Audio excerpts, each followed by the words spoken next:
Donc la résolution, c'est, on l'a vu sur une vidéo précédente, appliquer la loi de Newton. Donc pour appliquer la loi de Newton, il faut avoir fait le bilan des forces. Donc faisons le bilan des forces ici.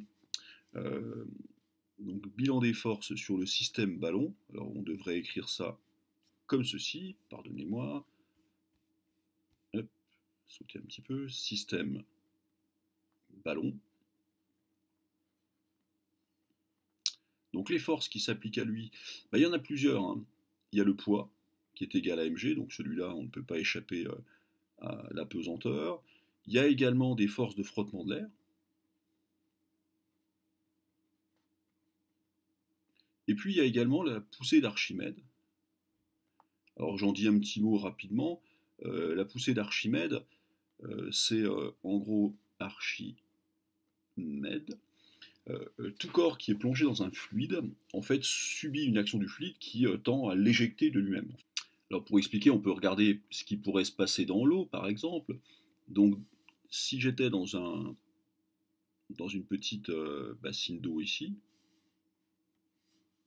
et que ma balle était plongée dedans, donc ma balle prendrait de la place de l'eau. Donc en quelque sorte, je déplace le volume d'eau ici.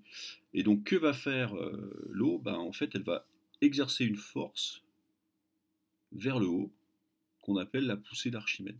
Et donc cette force est proportionnelle au volume d'eau qui a été déplacé. Bref, nous, ce qui est important de noter ici, c'est que tout cela est, pardonnez-moi, tout cela est négligé. Donc là, les forces sont négligeables.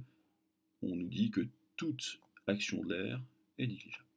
Donc concrètement, on se retrouve dans notre cas tout à fait classique qui est, on est dans le cas d'un mouvement dans un champ de pesanteur constant. Donc ça veut dire que d'après la deuxième loi de Newton,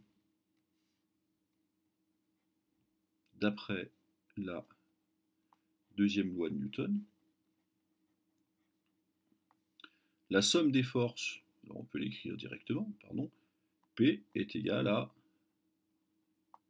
m fois l'accélération. Or P est égal à mg, donc ça veut dire que en quelque sorte mg est égal à ma. Et donc là, les masses vont se simplifier dans le cas présent. Donc je simplifie à droite et à gauche.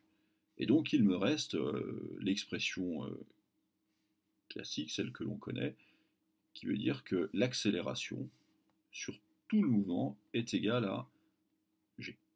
Okay. Et donc si c'est égal à g, alors c'est là qu'il faut s'appuyer sur le schéma et raisonner un petit peu. Donc imaginons je prends ma balle à un instant quelconque, avec le vecteur poids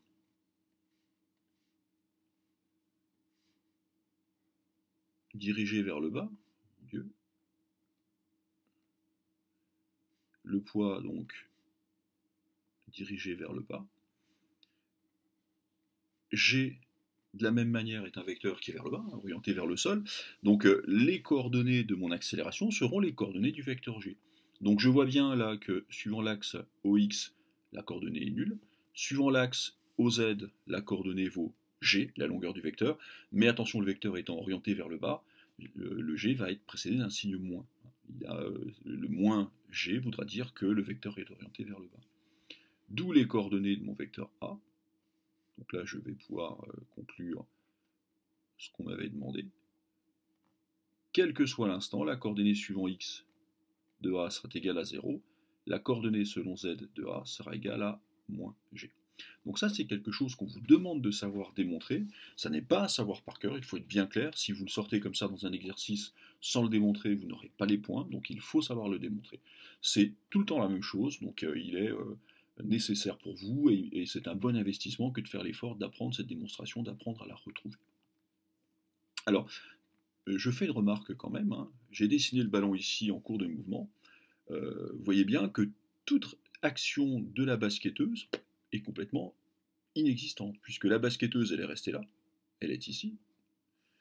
Je l'ai faite un peu plus petite que ce que je voulais. Hop, on va la dessiner un peu plus grande. La basketteuse est donc ici. Et elle n'a aucune action sur la balle. Son action à elle, ça a été de lui conférer cette vitesse initiale, donc elle lui a donné une accélération initiale, certes, cette vitesse, mais après, la balle, en fait, est libre de son mouvement dans le champ de pesanteur constant. Voilà ce qui est important de noter. Une vitesse, c'est pas une force. Quelqu'un qui est loin de l'objet n'exerce pas de force non plus.